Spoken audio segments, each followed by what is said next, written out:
آج کا سوال ہے، اگر اللہ رزق فراہم کرنے والا ہے تو بچے بھوک سے کیسے مرتے ہیں؟ اللہ نے رزق کا اہتمام کیا ہے، یعنی جیسے ہم کوئی ادارہ قائم کرتے ہیں اور مثال کے طور پر لوگوں کی ضروریات کا ایک گودام بنا لیتے ہیں، اسی طرح اس زمین میں جو لوگ رہ رہے ہیں ان کے لیے اللہ نے رزق کا اہتمام کیا ہوا ہے۔ اس میں سے کسی کو کتنا رزق مل رہا ہے، یہ دو اصولوں پر ہے۔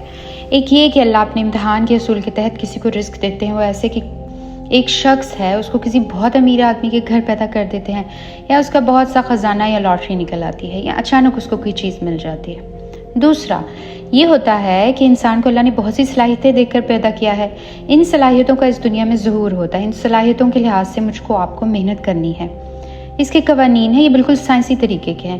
ان قوانین کی پیروی کرتے ہوئے کہ انسان اللہ سے بہت سا رزق پا سکتا ہے، یعنی محنت کرنے سے، یا پھر ان قوانین کی خلاف ورزی کرنے والے اپنے رزق کو کھو بھی سکتے ہیں۔ یعنی جب ہم یہ کہتے ہیں اللہ سب کو رزق دیتا ہے تو اس کا مطلب ہے اللہ نے رزق کا ہر ایک کے لیے بندوبست کر رکھا ہے۔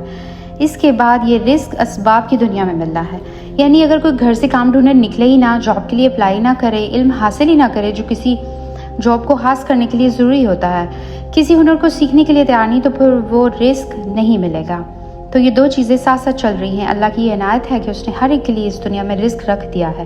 اب انسان کی جدوجہد اور کوشش جو قوانین کے مطابق انسان کو کرنی ہے، جیسے گودام میں آپ نے لوگوں کی ضروریات کا سامان رکھا ہوا ہے، لیکن یہ سامان حاصل کرنے کے لیے انہیں ایک فارم بھرنا ہوگا اور ثابت بھی کریں گے کہ وہ واقعی اس چیز کے اہل ہیں۔ جیسے ہی وہ فل کر دیں گے، گودام کا نگران آپ کو آپ کی ضروریات کا سامان دے دے گا۔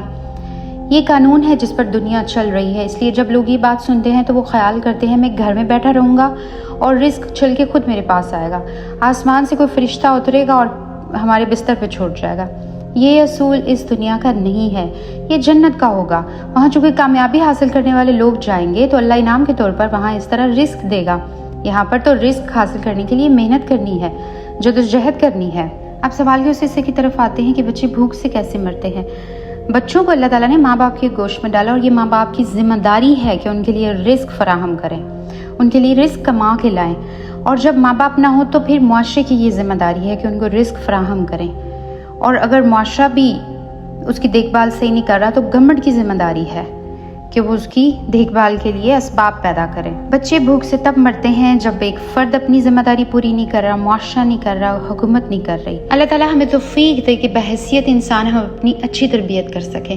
جب اچھے افراد تیار ہوں گے تو اچھا خاندان وجود میں آئے گا، اسی سے معاشرہ اچھا ہوگا اور اسی سے اچھی حکومتیں وجود میں آتی ہیں، اور ایک اچھی اور مضبوط حکومت لوگوں کے حقوق کی ضامن ہوتی ہے، جیسے حضرت عمر رضی اللہ تعالیٰ عنہ نے حکومت کی، جہاں کوئی رات کو بھوکا نہیں سوتا تھا، جہاں دن ہو یا رات کسی کی حق تلفی نہیں ہوتی تھی۔ تو یہ تبدیلی کی چین ایک فرد واحد سے شروع ہوتی ہے۔ آپ بدلیں گے، میں بدلوں گی تو یہ دنیا بدلنا شروع ہو جائے گی انشاءاللہ۔